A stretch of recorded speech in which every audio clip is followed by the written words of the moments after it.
بسم اللہ الرحمن الرحیم نحمده ونصلی ونسلم علی رسول الکریم اما بعد فاعوذ باللہ من الشیطان الرجیم بسم اللہ الرحمن الرحیم۔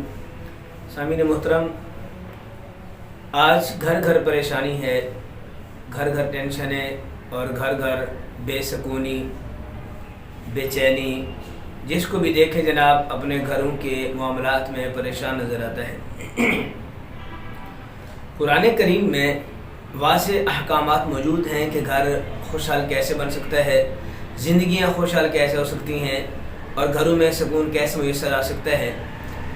قرآن کریم کا دو ٹوک اعلان ہے، من عمل صالحا من ذکر او انثى وهو مؤمن فلنحيينه حیاتا طیبہ۔ فرمایا کہ لوگوں، جو لوگ اچھے عمل کریں گے، وہ مرد ہو یا عورت، ہم ان کی زندگیاں خوشحال کر دیں گے۔ اب میرے بھائیو، آج ہم آپ کو بتانا چاہتے ہیں کہ میاں بیوی کا جو رشتہ ہے، اس کے بارے میں قرآن کریم اگر آپ پڑھیں، قرآن کریم میں اللہ فرماتا ہے وَمِنْ آيَاتِهِ أَنْ خَلَقَ لَكُم مِّنْ أَنفُسِكُمْ أَزْوَاجًا لِتَسْكُنُوا إِلَيْهَا وَجَعَلَ بَيْنَكُم مَّوَدَّةً وَرَحْمَةً۔ فرمایا کہ اللہ کی نشانیوں میں سے ایک نشانی یہ بات ہے کہ اس نے تمہارے درمیان یہ جو رشتہ ازدواج ہے یہ قائم و دائم فرمایا، اور پھر فرمایا کہ بیوی کو ہم نے اس لیے پیدا فرمایا تاکہ وہ شوہر کو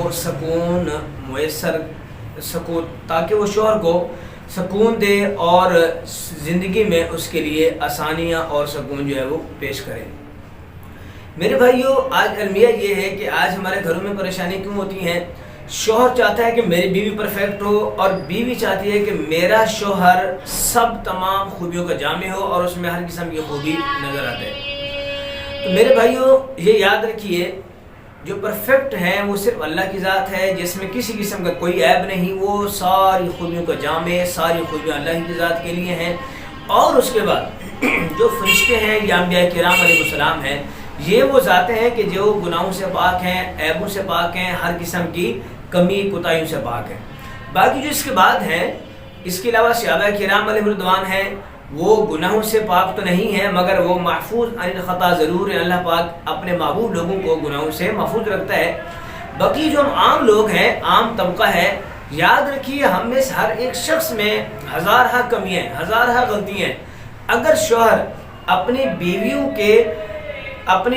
کے قصور اور اپنی بیویوں کی غلطی سے درگزر کرے گا تو پھر گھر کا معاملہ اچھا چل سکتا ہے۔ اگر آپ سمجھیں جی میری بیوی میں تمام خوبیاں ہوں اور ہر بات پر میری بات پہ پورا اترے، ایسا نہیں ہو سکتا۔ یاد رکھیے ہر بندے میں کمیاں ہوتی ہیں، ہر بندے میں کوتاہیاں ہوتی ہیں۔ اپنے گھر کو جنت بنانے کے لیے، اپنے گھر میں سکون پیدا کرنے کے لیے لازم ہوگا شوہر بھی قربانی دے اور بیوی بھی قربانی دے۔ شوہر جو ہے وہ درگزر سے کام لے اور بیوی کو کوشش کرنی چاہیے ایسا کام ہرگز مت کرے جس سے شوہر جو ہے وہ ناراض ہو اور ناراضگی کی باعث بنے۔ ایسا کام ہرگز نہیں کرنا چاہیے۔ اب قرآن کریم میں واضح احکامات موجود ہیں۔ لوگوں، جب تم اللہ رسول کے ذکر سے منہ موڑو گے تمہاری زندگیاں تنگ ہو جائیں گی۔ اب ہوتا کیا ہے، نماز ہم نہیں پڑھتے، قرآن ہم نہیں پڑھتے اور دینی احکامات پہ عمل ہم نہیں کرتے، دین کی تعلیم سے ہم دور ہیں، اولادیں ہماری دور ہیں، اور پھر چاہتے ہیں کہ ہمارے گھر میں پریشانی ہے، ٹینشنیں ہیں۔ اگر ہم نے درس قرآن بلایا نہ ہوتا تو زمانے نے یہ زمانہ آئے دکھایا نہ ہوتا۔ تو میرے بھائی، جو اب آپ چاہتے ہیں کہ ہمارے گھر میں سکون ہو، پریشانیاں نہ ہوں، ٹینشنیں نہ ہوں، تو ان احباب سے گزارش ہے، خدا را ایک تو نماز سے پنجگانہ کا ماحول بنے گھر میں۔ نمبر 2، تلاوت قرآن مجید خود اپنا معمول بنے۔ دیکھیں، اگر آپ والد محترم ہیں، آپ کو اللہ پاک نے اولاد عطا فرمائی ہے، تو آپ پر لازم ہے آپ خود قرآن پڑھیں۔ صبح اٹھ کر اگر آپ خود قرآن پڑھیں گے، بچوں کو بٹھا کر قرآن پڑھیں، اور روٹین بنائیں کہ ڈیلی بیس پر آپ اپنے بچوں کو کم از کم ایک رکوع ترجمہ کنز الایمان پڑھیں، اور اس کے ساتھ ہو سکے تو تفسیر صراط الجنان، جو بڑی آسان تفسیر ہے، بڑی سادہ لوگوں کے لیے اور بڑی آسان لفظوں میں لکھی ہے مفتی قاسم مداری صاحب نے، آپ وہ پڑھیے تاکہ آپ کو کچھ قرآن کریم کی جو برکات ہیں وہ نصیب ہوں۔ جب میرے بھائی آپ صبح اٹھیں، قرآن کریم خود بھی پڑھیں، اپنی اہلیہ محترمہ کو پڑھیں، اپنے بچوں کو پڑھیں، ڈیلی بیس پر اگر آپ یہ کام کرتے جائیں انشاءاللہ تعالی پھر آپ کو جھولی پھیلانے کی ضرورت نہیں ہوگی، بلکہ نبی علیہ السلام فرماتے ہیں جو شخص قرآن کریم پڑھنے والا ہوتا ہے دوسروں کو اللہ تبارک و تعالیٰ دعا کے ذریعے جھولیاں بھرتا ہے. جو قرآن پڑھتا ہے اس کو بنا مانگے اللہ تعالیٰ ان کی جھولیاں بھر دیتا ہے. تو میرے بھائیوں آج جو پریشانیاں ہیں نا پریشانیاں ان کی ایک وجہ یہ ہے کہ آج ہمارے گھروں میں نماز اور قرآن جیسے نور والی چیزیں نظر نہیں آتی. اگر نماز پڑھتے ہیں تو ہفتے میں 2 ہفتے بعد مہینے بعد کبھی نماز پڑھ لی اور باقی اس کے پاس ہمارے پاس ٹائم نہیں ہے. جب ہم نماز اور قرآن سے دور ہوتے ہیں تو یاد رکھیے یہ دل ہر چیز کے لیے جو ہے وہ ہر چیز کا حل موجود ہوتا ہے. قرآن کریم اللہ فرماتا ہے الا بذکر اللہ تطمئن القلوب. فرمایا کہ دلوں کی بستیاں آباد کرنا چاہتے ہو تو صرف اللہ کے ذکر سے اور اللہ کے پیارے کلام سے تمہارے دل آباد ہو سکتے ہیں. اگر دل اور دماغ پریشان ہے انسان زندگیاں اجیرن ہو جاتی ہیں, ٹینشنوں کا شکار ہو جاتا ہے اور پھر اس کو دنیا چھینے لگتی ہے. یاد رکھیے اس دنیا میں میرے بھائیوں ہم اعمال صالحہ کرنے آئے ہیں. اللہ کریم قرآن کریم میں فرماتا ہے الذی خلق الموت والحیات لیبلوکم ایکم احسن عملا.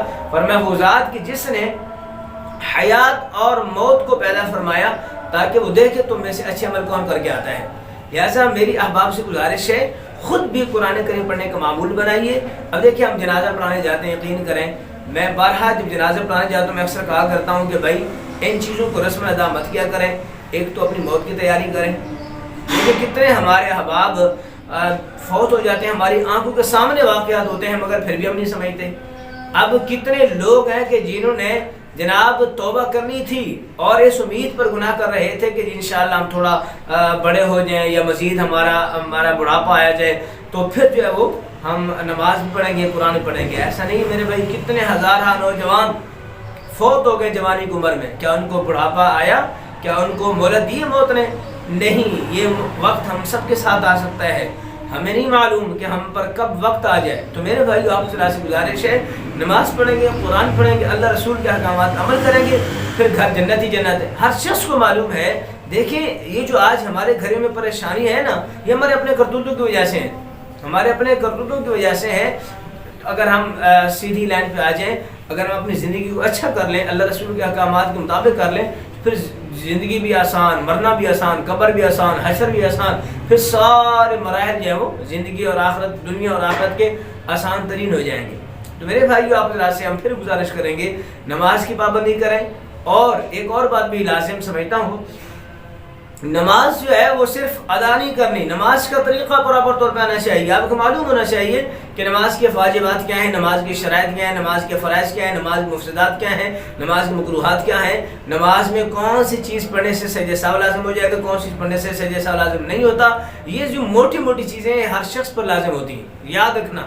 اسی طرح ہم پہلے بتا چکے ہیں کہ ہر شخص پر لازم ہے قرآن کریم کی 5 سے 10 صورتیں ایسی یاد کرنا اور صحیح معنی میں ایک لفظ کے ساتھ مخارج کے ساتھ کہ جس سے آپ کی نماز درست ہو سکے. یہ ہر شخص پر فرض عین ہے.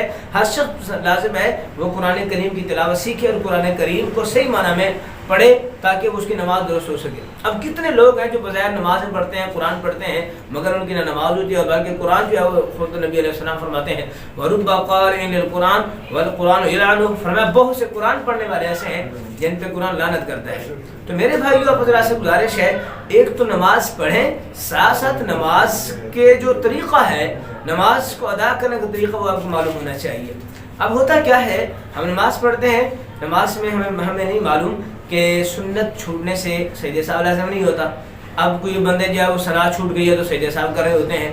تو میرے بھائیو آپ کو معلوم ہونا چاہیے کہ شریعت مصطفیٰ صلی اللہ علیہ وسلم کے مطابق زندگی گزاریں گے انشاءاللہ تعالی میرے بھائی گھر جنت ہی جنت ہے, گھر سکون کا گہوارہ بن جائے گا. آپ کے اولادیں آپ کو دیکھ کر وہ بھی اچھے راہ پہ چل پڑیں گی.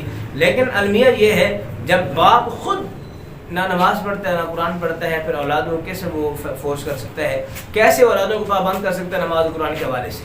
جس حوالے سے میرے بھائیو آپ نے سے گزارش ہے ایک تو یہ ایک اپنے اندر ایک ملکہ پیدا کریں اللہ رسول کے لیے معاف کرنے کا. کوئی اگر بہن سن رہی ہے تو بہن سے بھی گزارش ہے وہ خدا را اپنے شوہر کی جو ہے وہ خدمت کریں, شوہر کی فرما برداری کریں. شوہر جن جن جائز چیزوں سے آپ منع کرتے ہیں آپ ان سے باز آ جائیں. شوہر آپ کے لیے اللہ رسول کے بعد سب سے بڑی اتھارٹی ہے.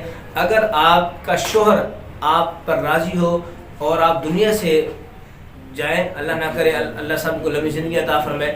اگر عورت فوت ہو جائے، اس پر اس کا شوہر راضی ہو، تو اللہ پاک اس شخص کے لیے 8 دروازے جنت کھول دیتا ہے اور اس کو حکم ہوتا ہے جس جنت میں داخل ہونا چاہے وہ چلی جائے۔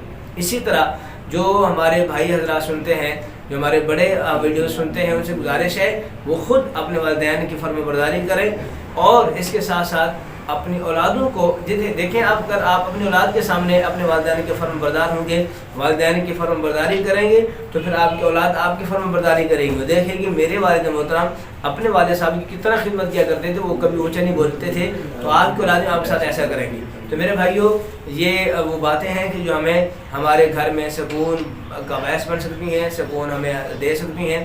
اللہ تبارک و تعالی ہم سب کو قرآن و سنت کے مطابق زندگی گزارنا نصیب فرمائے۔ وآخر دعوانا الحمد للہ رب العالمین۔